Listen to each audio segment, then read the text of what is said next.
Hey guys, it's me, Carrie. I'm sitting in my little inflatable pool in my backyard right now, and as you can probably see, it's a beautiful blue sky day. Probably one of the last days I'll be in my little pool for this summer, because it's turning to fall and yada yada yada, and it's just a little inflatable thing, so it's not like a fancy schmancy thing, and we'll put it away when the season's up. But anyway, I just felt like sitting in it for a little while. I absolutely was not planning to shoot today, and I know I must look like complete crap. I'm hoping I'm as darkly silhouetted as it looks to me right now, and you can't even hardly see my face. But sorry if I keep scratching too. There's I've got a lot of bug bites or whatever. But yeah, I totally didn't plan on shooting today, because today's a really fucked up shitty day for me. It has been since 2012. Today is September 12th, 2016, and it is the 4th anniversary of the day I said goodbye to my best friend. My best friend was the gentlest, most fragile soul I've ever encountered in my life. Before I don't want to be vague, he was a cat, but he was so much more than a cat. He was, like I said, my best friend. I was coming out of the horrible breakup of my first real relationship, my first relationship of any kind, but it was also a significant one because I was engaged to this man, and not to get too much into the backstory, but I was really, really grieving that loss and going through an awful time, and it was actually April 4th of 1999. It was Easter Sunday, and I ended up going to a local animal shelter and falling in love with the most precious little gray tabby cat who they had named Snapdragon, who was the antithesis of that word. I mean, you would think Snapdragon, he'd be like this, ornery little frisky thing and feisty, and he wasn't at all. He was just like a limp dish rag, just sitting in the corner of his little cage.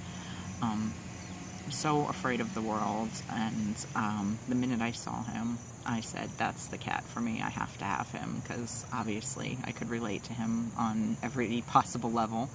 So I adopted him, and I brought him home, and for weeks he literally did nothing. He acted like the wet dish rag. He would sit on the carpet in my living room, usually hiding behind a couch or something, and he would not move at all. There's bugs crawling on me. Oh. Anyway, he would not move at all until he went to go get something to eat or drink or go to the bathroom, and then he would go right back to his hiding place and literally not move for days and days and days, until I picked him up and placed him down somewhere else, and then he would stay wherever I placed him. And it took probably a couple months before he started to warm up to me and trust me, and when I took him in for his first vet visit after adopting him, the vet immediately saw him cower into the corner of the examining table and said, this cat's definitely been abused. I don't know what his background was. When I adopted him, it said on his cage Snapdragon, age approximately 1 year. So at that point I decided April 4th is going to be his first birthday, and I always celebrate his birthday on April 4th. And, he said this cat's definitely been through a traumatic past. I don't know what his deal was, but he's been abused. So, I just, kindred spirit. I mean, I've not been abused, but I've certainly felt, broken and incomplete and fragile and harmed through my life, and, anyway, so yeah, he was just the perfect cat for me, and as time went on, he started to gradually warm up to me and trust me, and in time, he grew to trust my mom, and my dad was still alive at the time briefly. He passed away in 99, so he knew Spencer from April till the day he passed, which was December 28th of 99, so he knew, him for a short period of time, and my brother knew him till his passing in 2012. But, so he got to trust them and my mom and my husband, and that's about it. I mean, he would let other people pet him eventually, if we sat in a room together for, an hour or two, maybe he would, let them give a couple tentative pets, but mostly he just trusted his family, and especially me. We lived in Florida for 8 years, my husband and Spencer and I, and that's where he adopted our second cat, Sydney. We were separated for 3 months, Spencer and I. We moved in December of 04, and I didn't want to traumatize the poor boy by taking him on like a 2-day car ride. So my mom, who was planning to come down and visit in March anyway, agreed to bring him down on a plane, and that was trauma in itself. The poor little thing. He pooed in his little pet carrier in the in the plane, and my mother said there was some gentleman, I use that term loosely, that just kept bitching for half the flight. Who the hell's baby is that? Somebody changed that fucking baby's diaper. And little did he know it was my poor baby in his carrier under my mom's seat. But yeah, and then we had an hour drive from the Orlando airport to our apartment, so the poor little boy had to sit in his own filth, and I just felt terrible for him. And then of course he gets into a brand new apartment, and first thing we had to do was give him a bath, so he was not a happy boy that day. But he grew to love our apartment and our little simple life there with just my husband and I and him. And eventually Sydney came along. Actually, Sydney was there when we got there, because we moved down in, like I said, December of '04, and within like 2 weeks, even though I knew Spencer was going to be coming in March, I just needed a cat right now. Don't care how, I want it now, Veruca Salt. So we went to the Humane Society and we adopted Sydney, and the four of us, lived a really happy, good life up until shortly before Spencer's passing on September 12th of 2012. A few weeks prior to his death, we noticed that he was not going to the bathroom like he should be, and he was like dragging his little rear, and like he really struggled when he did, defecate. It was we could tell, painful and a struggle for him.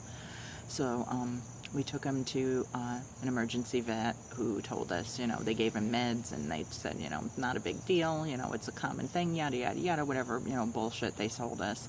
So we thought our baby was going to be okay. And then he had another, issue where he just seemed like he was in distress a couple days later, and we took him back, and they basically said the same thing. And when it happened a third time, I should add, my husband and I are not in great financial shape. We weren't then, we're still not. So money was, a factor. I mean, obviously we would have, given our own blood to help our boy, but, finances matter when you need to go to any type of a doctor, including for your animal. And we found a wonderful place in the county we lived in. I believe it was called Brevard Aid for Animals, that helped people on like a sliding scale, and gave services for a much reduced cost. And oh, that sun is bright, I may turn this way. They gave the services for a much reduced price, so I don't know if that's better or worse, but the sun's not in my eyes, so sorry guys. So they examined him, and basically they told us what the other vet either was too incompetent or too ignorant to tell us, but the truth was that our boy was in kidney failure, and it was an irreversible condition. There was literally nothing we could do other than give him subcutaneous fluids and change his food and hope that that prolonged his life, but that at best we would have him for another 6 months.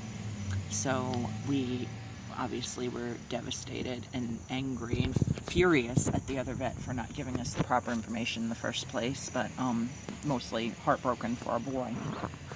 So we did what we needed to do. We bought all, the medical devices required to give sub-Q fluids to him, and we, paid an arm and a leg to buy, the best food money could buy, in the hopes that that would prolong his life and help his digestion and aid him, in relieving himself. But within literally just days, we could tell that he was just tormented.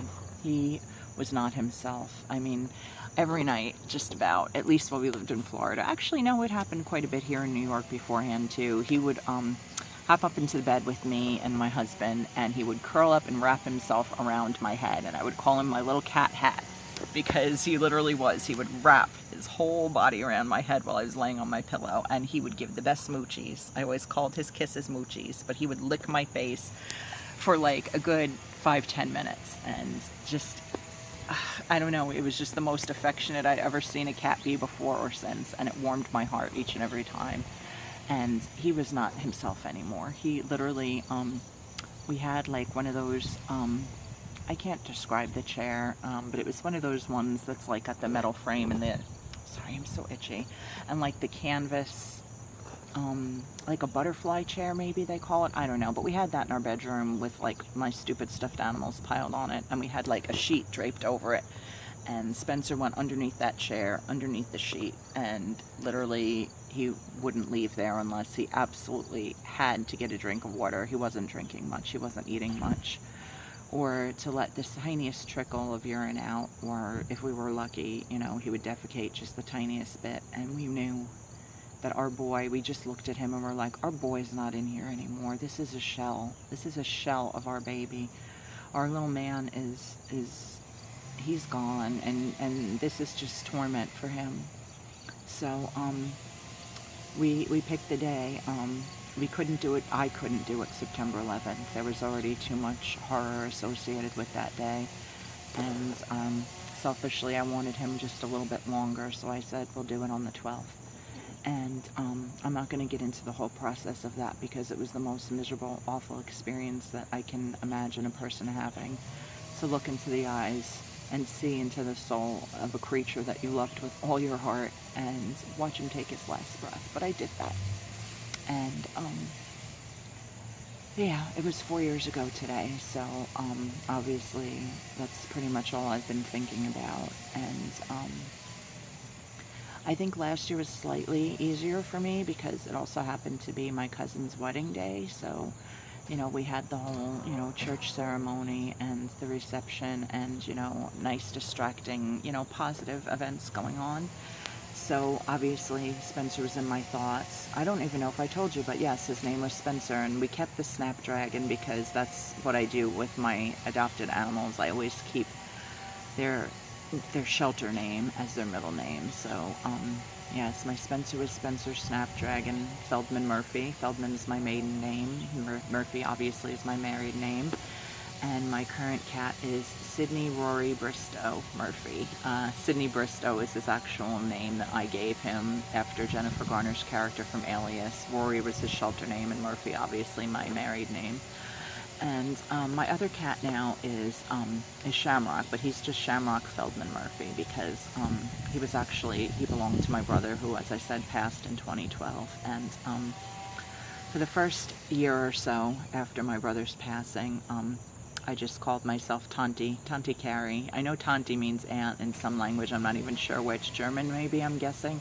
But at some point I just said, I'm not going to be Tanti Carrie anymore. I'm going to be mom, and my husband Brian is going to be dad, because that's what my brother would have wanted, I'm sure. You know, he loved his cat, and he wanted his cat to be deeply loved, you know, on that level. So he became ours. So that's why he doesn't have a middle name. Although I guess Feldman, you know, would be like his middle name, but I digress. But anyway, and my neighbor is doing landscaping, so I hope you guys can hear me okay.